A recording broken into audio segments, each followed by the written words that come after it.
पाकिस्तान में एक बड़ा सैन्य बदलाव हुआ है। Army chief field marshal Asim Munir को देश का पहला चीफ ऑफ डिफेंस फोर्सेस यानी CDF नियुक्त कर दिया गया है।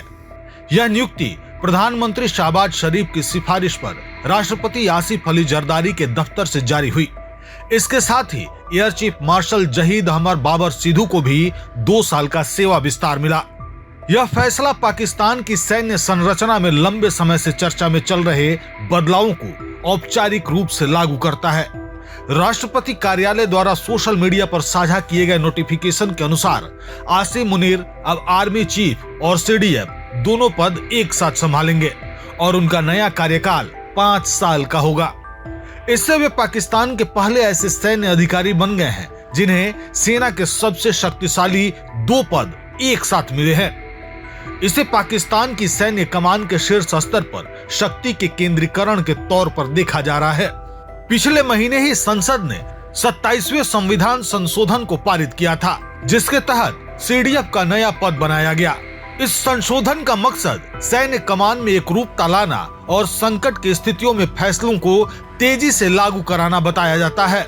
यह पद सीधे पहले वाले chairman joint chief of staff committee को रिप्लेस करता है, जिसे अब खत्म कर दिया गया है। इस बदलाव के बाद CDF को राष्ट्रीय रणनीतिक कमान और तीनों सेनाओं पर सर्वोच्च अधिकार मिल जाते हैं। साथ ही संविधान के तहत कई अतिरिक्त विशेषाधिकार भी हैं। राष्ट्रपति कार्यालय ने मुनीर की नियुक्ति की पुष्टि करते हुए उन्हें शुभकामनाएं दी। यह अधिसूचना 27 नवंबर से पेंडिंग थी, जब आखिरी CJCSC general Sahir Shamshad Mirza retire हुए। अधिसूचना जारी होने में हुई देरी ने पाकिस्तान की राजनीति और सैन्य हलकों में कई तरह के सवाल और अटकलें भी पैदा कर दी थीं। हालांकि सरकार का कहना है कि नियुक्ति में किसी तरह की राजनीति या कानूनी बाधा नहीं थी और प्रक्रिया पूरी तरह तय समय के अनुसार चल रही थी।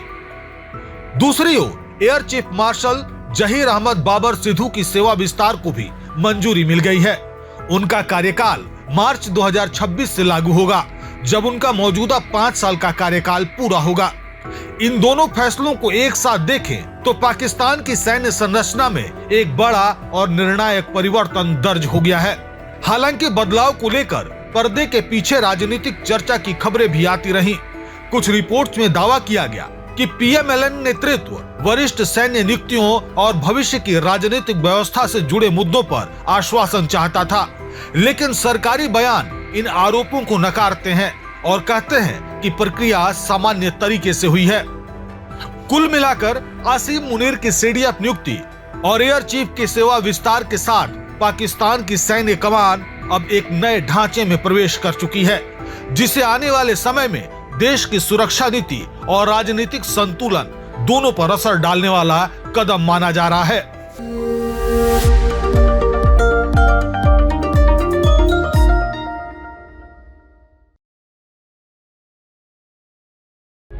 प्रभातखबर.com, विश्वास वही, रफ्तार नहीं।